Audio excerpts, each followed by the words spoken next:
If you like my dad's videos, please subscribe to QA Insights channel. Yeah, hello, Naveen. Am I audible? I am getting. I think there are some background noises. Yeah, you can go ahead. So, as I can hear, there are lots of discussion around Siebel. So, I also have seen what we say that a jar or a plugin available in JMeter which also support Siebel correlation at times auto correlation which has been newly added. I have not used it, but I have just seen it into the plugin manager. Yes, yeah. There's a BlazeMeter correlation recorder is there, correct? So they have their own Siebel rules. Agree, and even we can add our own rules in that. Correct, correct. Yeah, yes. It is. Yeah, it is hackable. Yes, and you can create your own technology rules. Basically, I have created one open source script where you can convert load runner correlation rules into JMeter BlazeMeter correlation rules. So that also I have created in Python. Probably you can check it out in my GitHub repository. So if you have something a .cor file, it will automatically convert into JMeter compatible correlation rules. So it will automatically do for every technology, whatever you have. So that is, it will expedite your conversion from load runner to JMeter. Okay. So, okay, now let us talk about, yeah, as Sid mentioned, right, we can deep dive into that correlation parameters. Okay, what kind of parameters you want to correlate and what you should not do. So those things we can see. So usually, whenever you record something, right, frequently you can see timestamps.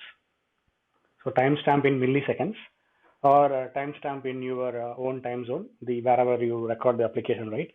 You can see the time zone or simple date and time. So whenever you see this date or time related stuff, uh, you can use your built-in functions from the tool, and then you can create whatever format you would like to send. Then you can create some variable, then send it along with your request. So most of the time, you don't need to correlate the date and time related stuff. You can manipulate from your side, and then you can send it along with your request. So mainly, most frequently, we get time in milliseconds. So every tool has its own built-in function. JMeter has a time function, and again, load runner has a save time param something. And every Neurod also, every tool has their own time in milliseconds function. So you can just send it along from your tool itself. So no need to correlate from your server side. So that is one thing you should remember, because time and date frequently face the parameters. Okay, any technology. So apart from date and time, so whatever you are sending from your side, for example, first name, last name, address, zip code, or age. So whatever you are sending, that needs to be parameterized. Parameterization means you need to create some CSV file, then create some multiple columns, then you can store all your test data in that file, then read it in the runtime on the fly. Okay, so whatever you are sending, just put it in your file. Okay, whatever server is sending, we have to correlate. So this is the difference between parameterization and correlation. Okay, so everybody, I guess everybody knows that. So make sure don't mix and match up. Okay, just try to keep it separately. Even with the variable names also, just try to differentiate. So usually what I do, I start with the p underscore. So p underscore means parameter. For correlation, we use a C or E. So correlation or extraction. So based on the tool, you can just follow some naming convention. And also I'll always use a caps letter for all the variable names, whatever I declare for parameterization and correlation. So you can follow your own convenience. I mean, there is no hard rules or fast rules. It depends on how you want to write your script. But if you are following one pattern, always follow that across your multiple scripts, multiple projects. Don't mix and match. Okay, I'm going with a camel case and I'm caps are small. So if you follow one thing, just follow. Otherwise, it will confuse your teammates. So these are the some basic stuffs about parameterization and correlation. Okay, and then when it comes to extraction, again, based on the framework you are working, you need to watch up for certain parameters. For example, Java, JSON ID, and advanced Hibernate struct framework. Again, you need to look up for the respective variable name. And ASP.NET, again, event args, view state. So those things, again, typical stuff. For PHP, I think it is PH session something. And for Siebel, again, a lot of parameters for Siebel. And for Salesforce also should be there.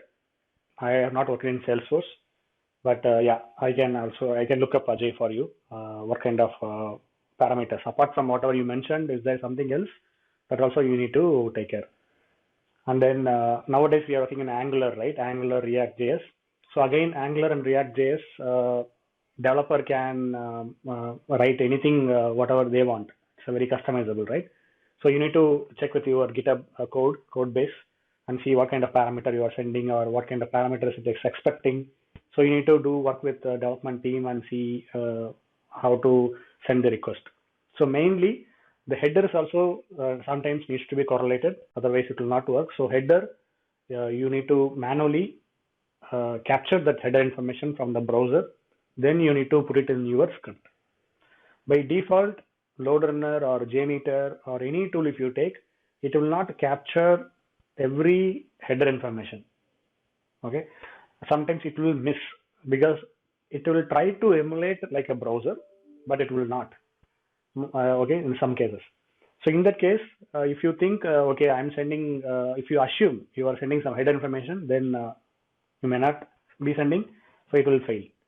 So header always send whatever you are seeing in the browser. Apart from default headers, if it is something very specific to application, like say for example Amazon related application, right? They will have X AMZ, or if you are sending some Dynatrace header, it will be X Dynatrace or X New Relic. So some custom headers your server might be expecting. So if you are not sending the custom header, then your request will be rejected. So you need to take care of this header information for all your requests. Then you need to send it appropriately. Otherwise, it will not work. And some of the tools have their own auto headers. Some filtering you can do, or you can write some manipulation in the headers. So those also will be supported. But again, it is specific to the tools. LoadRunner has their own lot of header related functions. And we have in JMeter, we have a header manager. But manipulation and all, you have to do it yourself using a preprocessor. So JSR 223 preprocessor, if you add, and then you can manipulate some of the header information. So those things you have to take care. Most of the tools will not support the custom header. Okay. Again, header is a big topic, but yeah, headers also you must take care. Otherwise, your script will not work. And then sometimes what you have to do, you need to manipulate your response. So whatever you are extracting, so just sending it, it will not help in some cases. So you need to manipulate. So manipulate means you need to mutate that response. For example, you can do some string operation, or you might be doing some concatenation, or you need to convert that response into some other format. For example, I'm getting some binary response, but I want to convert into some other format, right? Then you have to do it by writing some custom logic. So some of the tools might not be supported, like encoding or decoding. Those encoding, decoding supports, but if it is very advanced encoding, decoding, then you need to write it. For example, if you take Amazon S3, I want to test Amazon S3. Then what you have to do, you have to make sure you are using the S3 SDK. So S3 SDK only you have to use, and you have to use some signature, key signature. So these are all things the tools might not have that support, built-in support. So you have to write it. Otherwise, you cannot send a call to the S3 bucket. So again, you need to take care of these manipulations. Otherwise, your script will fail. Okay. So apart from these, what I have, anybody has anything missing, Sid, Rakesh? No, Naveen. I'm about to ask that after correlation, the functions. Anyway, you have covered. That's great. So, guys, we as a performance testers or engineers, max the scripting we work whatever the Naveen mentioned. Just manipulating the strings after correlating. That's it. Apart from that, you won't be doing hard-coded like hardcore developers do. That's it. Yes, correct. Yeah. Actually, one of my application, what we have done, we have to do is we have to loop it basically. For example, if you want to send, say, 10 items in the cart, but the way the server is expecting is for each item, each one request, right? So if you want to do like that, you have to use some loop concept. So okay, for simple loop, and then put some change the input variable, again send it. So instead of having 10 requests in your script, so you can cut short into only one request and make a loop. So this is called optimization. So you have to think like a developer perspective, no other way. Even if you don't like programming, sometimes you have to think like a developer. Then you need to you have to optimize. Otherwise, what you'll do is your load generation part might be trouble. I'm just giving some number, but for me and it is a very high number, some 150 items in the cart. Right? If I put some 150 requests, then it will execute its own time. It will take 1 minute or 2 minutes, right? And CPU of the load generator, it will increase, memory will increase, disk will increase for very high load. I'm talking. So some of the optimization also you have to do it from your end. So even if a performance tester, you need to optimize your code. Otherwise, you might be writing some bad code. So you need to write a good code to test the application. You cannot write something unoptimized and test your application. No, that will not work. Okay, so just keep that in mind. Always monitor CPU, memory, disk for your load generators. Always. If it is something exceeding 80, then your might be LG might be underpowered, or your script is causing that issue. I don't know how many of you monitor, but usually in most of the tools we get automatic alert. In NeoLoad it will show you some error. I think LoadRunner also will show that error, but JMeter again you need to set some alerts in Grafana, whatever dashboard you are using. But monitor the LG CPU memory and also your application CPU memory.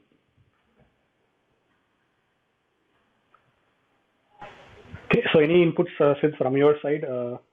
Yeah, I think manually you have covered everything, and I have one question to you or everyone. Yes. So if you people are work multiple tools, so correlation wise, or yeah, which tool is better? Forget about auto correlation. Just even if you are doing manual correlation, which tool is better? Like which you feel you for comfort? Okay, manual correlation. Okay, I have worked only in 3 tools. I mean, my full time I have worked in 3 tools: JMeter, NeoLoad, and LoadRunner. So I like all the 3 tools. Because LoadRunner, again, we have a lot of options in LoadRunner. There are multiple options you can correlate based on your how you want to correlate. You can do. So JMeter is like a straightforward, right? You just go to response, capture it, write some regex or JSON path. Again, NeoLoad also they have their own UI where you can extract. I mean, you can validate. So again, NeoLoad also has some sophisticated user interface for correlation. But what when I was exploring Eggplant, so there is a tool called Eggplant. Okay, Eggplant has some kind of smart correlation. I'm not sure how many of you seen this. So what it will do is it will try to enhance your correlation automatically. Okay, so for example, if it has a multiple lines, right? So in most of the cases we have to write something for multiple lines handling, correct? But that tool will handle it for you. So that feature I liked it in Eggplant tool. And if you take another tool called the Stress Simul, okay, I'm not sure how many of you heard this. There's a tool called Stress Simul. So that tool has something good in headers. It will capture the header information, something with very different from other tools. Okay, so that correlation I liked in that particular Stress Simul tool. Yeah, every tool is, if you work on multiple tools, right, then you can easily say which tool you will prefer, right? But I don't have any preference. I like all the 3 tools. I think Navin, you forgot. I think you missed this Fiddler browser side code. to correlate? I think you have missed these parts. Yeah, Fiddler again. It's a debugging. Usually, I use it as a debugging tool. But most of the time, I don't use. But nowadays, I'm not using Fiddler because everything we can see it in the browser side itself, right? So the usage of Fiddler has been reduced drastically for me from past couple of years. Recently, I started using Fiddler everywhere. That is a very good UI, and it is also cross-platform. You can download it for free. So it has something very new features in Fiddler. But the Fiddler Classic is the tool people, most of the people will be using it, right? Yeah, initial days I was using Fiddler. Yeah, Sorry. helpful for a new initials, right? Initial beginners, right? The Yeah, correlations. yes. Yeah, that's what the usage of the tool has been drastically reduced because of the browser features, right? We have a lot of features in the browser itself nowadays. So most of us, we are working in a web application. So yeah, if it is something you want to do, say advanced filtering while capturing, then Fiddler is the best tool. But how many of you know? I don't know. Fiddler, based on Fiddler engine only, LoadRunner works actually. Okay, so if you are using LoadRunner, you may not need Fiddler as a aid. But if you want to convert something, say I want to convert from Swagger to some other tool, or I want to capture the tool's traffic, okay, whatever I'm LoadRunner is sending, I want to capture in Fiddler, then yeah, you can do it by changing the proxy settings. So more like it is a debugging and it's a helper tool, I would say, Fiddler for performance testers. Yeah. I mean, like if it's web-based application, so right-click and view the code view, and you can pinpoint the value which you want to capture, whatever the Correct. method you are utilizing. I think you missed this part. Yeah. Right click and inspect element option. No, if you any web page you want to see, yeah, just code view. You can see the code of the web particular page where you can see the dynamic values in the code Yes. view itself. Hey, in Fiddler you are talking? No, in general, in browser. Yeah, general. Yeah. Oh, yeah. Browser. Yes. Yep. Yeah. So you can Yeah. right View click page and source view the code. code.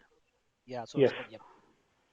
Yes. Yeah. Yeah. Usually, yeah. Right click and inspect element. Again, I see the response, header information, general details, and also timing. We can see waterfall, small graph. We can see, and then whether it is loading from disk or cache. That information we can see in the browser. Yeah, so nowadays browser has a lot of features, so you need to play around in the browser as well. It will be very helpful for correlation.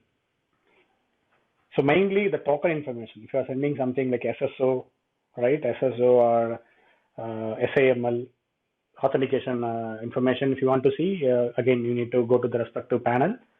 Then you have to capture the token and other information.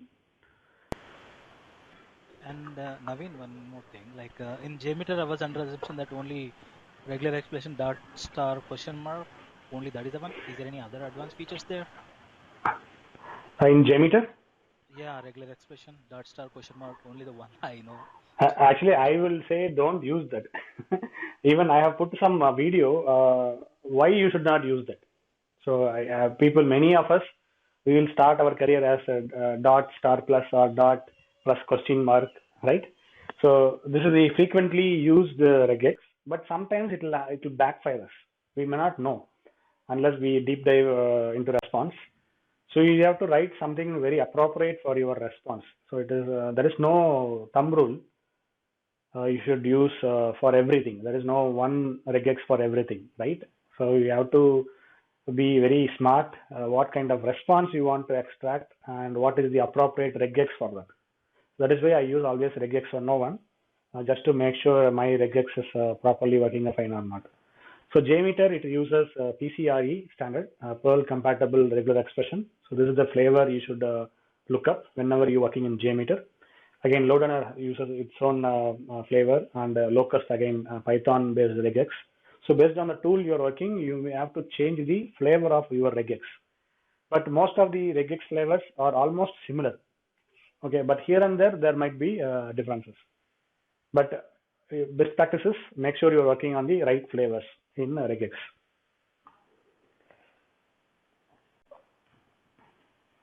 Again, regex is not very complex, I would say. I mean, you don't write something very complex like a developer. Yeah, it will be somewhat simple. Whatever you're writing, it will be a simple regex only.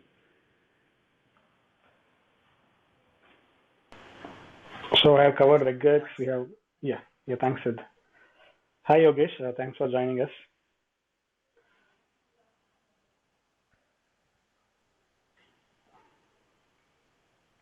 Okay, he's not talking. Hi, Yogesh. Yeah. Hi, Yogesh. Hey. Yeah, do you have any questions with respect to any correlation, any inputs from your side? Yes, I mean I've been listening a lot of stuff from from Navneet and all the other speakers. So I just want to know one thing. So there are so many aspects which can be tested and which can be implemented while doing performance testing. I just want to know one thing. What is the best tool to do your uh, any Google Chrome extension performance testing? You're asking any extension for performance testing? No, I'm just asking how we can perform performance testing for an Google Chrome extension. Okay, Google Chrome extension performance testing, right? Exactly, that's so, right. Again, Google Chrome extension, there are, it depends on the app you're working. So some of the apps might be only the client side application. For example, I want to fetch some color, right? So there is a Chrome extension for that. So the color fetching, Not again, really. Actually, I'm sorry. I'm sorry. This is not my question. So my question is like I do have a client who do have Chrome extension. They have created one extension for themselves. Okay. So they have created their own extension. They want performance testing for that. So what the extension will do? That's my next question. Okay, that is a type of video conferencing extension. Okay. So in that case, I think you should test the APIs, what API call the extension is making to the backend. So that would be your primary in scope for you. Okay, because your extension will be sending something. Can I test something by sending the request and responses from extension itself, or I'll be asking for the APIs where there are, because I think all the actions they're performing on the extension will be eventually calling the APIs, right? Correct. You have to capture that API using network panel, or you can use some other tool like Fiddler. Capture the information, then try to script it in whatever tool you are using. We can do it with JMeter as well. Yeah, if it is supportable, yes. I think it's a REST call, right? Yes. Yes, you can yes. create something in JMeter. That is based on REST. Okay, got it. Thank you. I just wanted to know that thing. Thank you. Make sure you are able to capture everything, because there will be some authentication layer will be there, right? Authentication, then your actual business, and you have to take care of your correlation, data parameterization, and those things you have to take care. Okay, sure. Hi Navin, can I add something? Because I feel like that particular plugin which is working Yes, Rakesh, sure. video Please streaming. So it's like in JMeter we have a plugin which is available for a video platform streaming performance testing, but it is restricted. It is restricted to just 50 users, and after that, that is chargeable. I don't remember. Nobody's called client. That is Client is ready to pay. I mean that should not be a problem. Client is ready to pay. Then it's like, I think again it goes back to Load Impact, who has designed a kind of a plugin for video streaming. Ubiq, what is the name? Ubiq Engine Ray. Agree. Okay, let me write it down. Just give me a moment.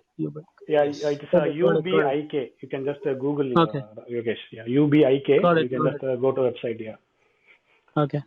I mean, so as you know, to inform all of the people around here, I do have a small QA startup. So I do cover all the QA related, things for the different clients. I do have some permanent clients, and I'm eagerly collaborating with a lot of people while doing work, etc. If anybody is interested in doing some cool stuff related to QA, do let me know. Just DM me, okay?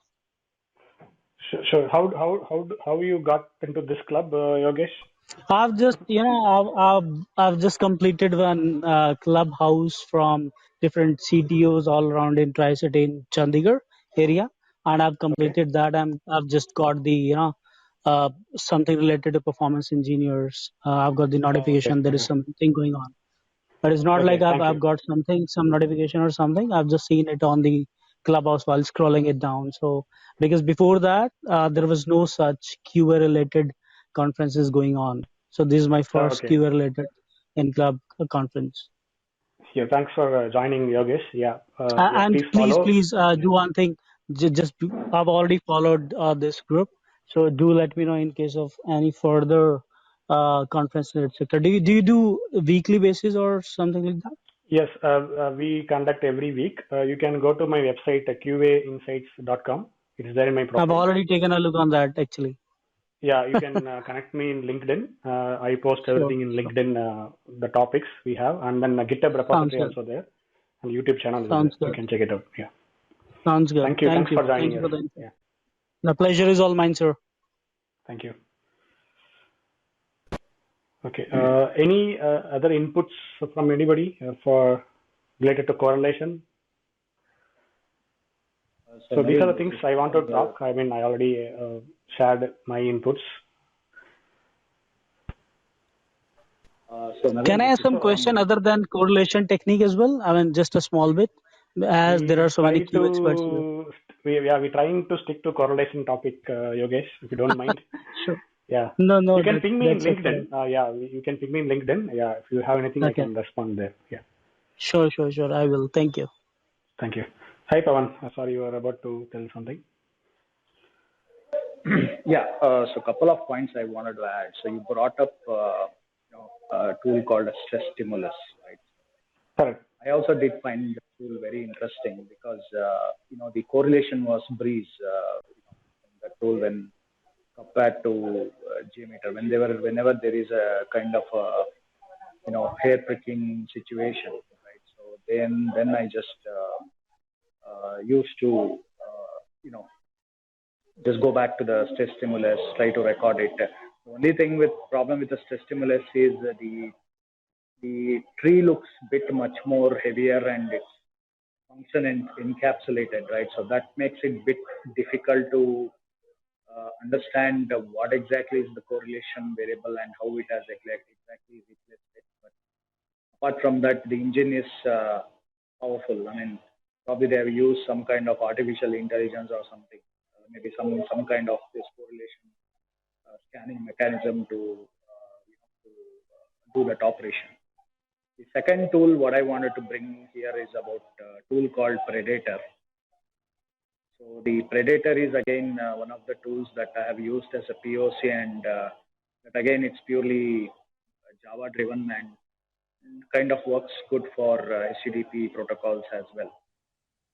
The third tool that what I wanted to, the third tool what I wanted to talk about is, this basically came from our US customers. So we were recommended to use a tool called as Westwind Surge, which is an open source tool, and it is Could you also please pretty rephrase? cool.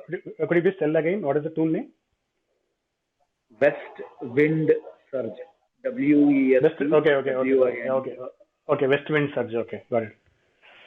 I think you are aware of it. Yes. So that tool was also pretty cool in terms of API testing and more of a data-driven parameterization testing at a very high level. But it's very light compared to JMeter. That's what I did figure out comparison perspective. The other key thing is what Yogesh was talking about, right? In terms of video content streaming testing, right? So I think there are. Obviously, I believe Netflix is one of the leaders in terms of video stream testing, and probably you have to take a look at how at the end of the day, when we're talking about video streaming, what you pointed out correctly is all about REST API services, backend services, microservices, and then front-end frame-related, content management system, and then streaming, right? So Netflix has a very good approach in terms of how that is tested and all those stuff. Apart from the Chaos Monkey that you are aware of, so they do a lot of content testing as well. So probably you can take a look at the plethora of tools that they use to test. And obviously, I mean, I have never done content. Yes, content testing I have done for a very big travel company, but not exactly a video streaming content.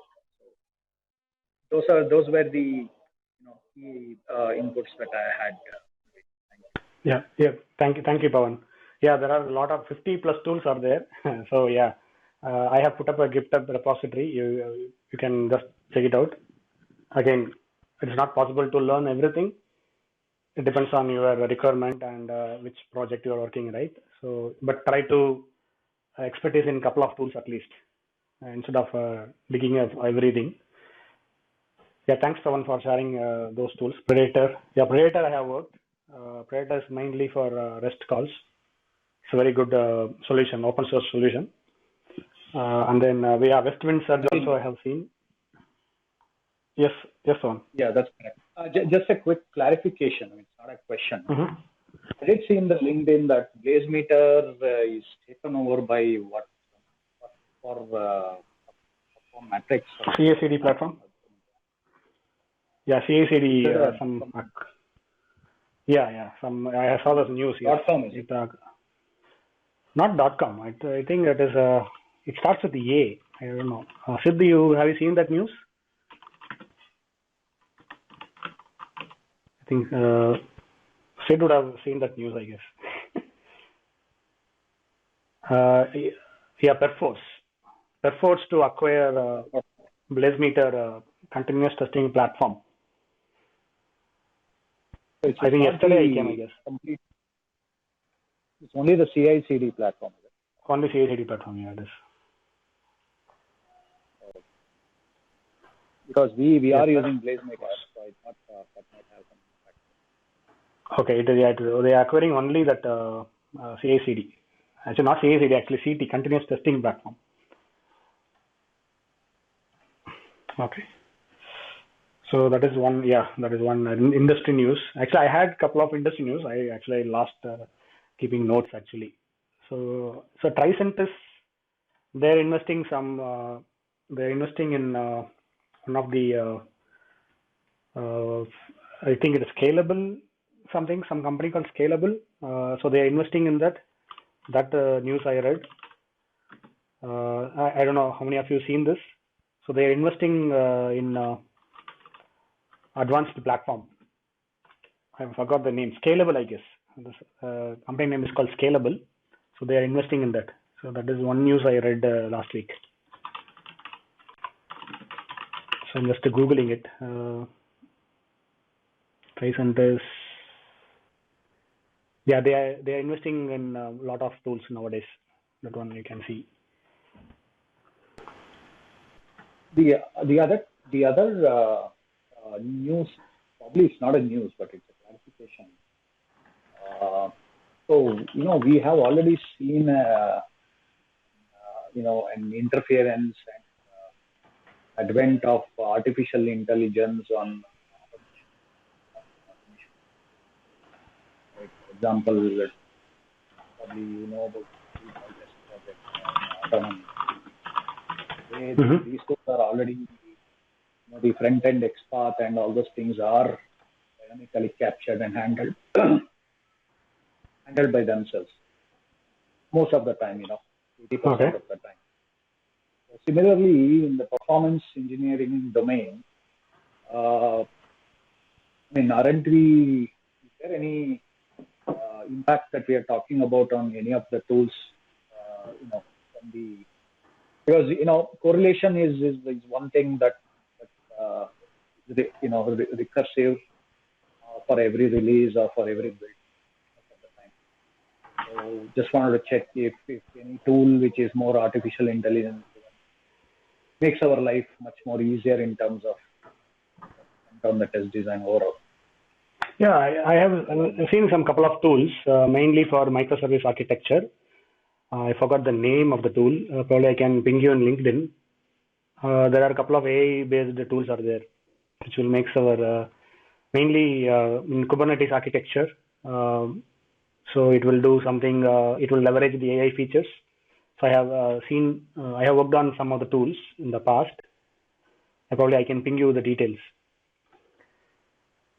Yeah, so that's only for this one, MSA, not for monolithic. No, it's not monolithic. It's for distributed architecture. Again, for performance testing, I'm talking. So it will take your performance testing with leveraging the AI features. I forgot the name of the tool. Yeah, again, there's a lot of tools, right? Yeah, I will ping you that. Okay, actually, the Tricentis is investing in DeepFactor. So there's a company, it's an observability platform called DeepFactor. So there are multiple ventures they are investing in that solution. So Tricentis is one of the main company they're investing in the DeepFactor. So probably in future, maybe in next couple of releases, we can see some integration between DeepFactor and Neoload. So they are trying to integrate, they're trying to bring observability into Neoload platform.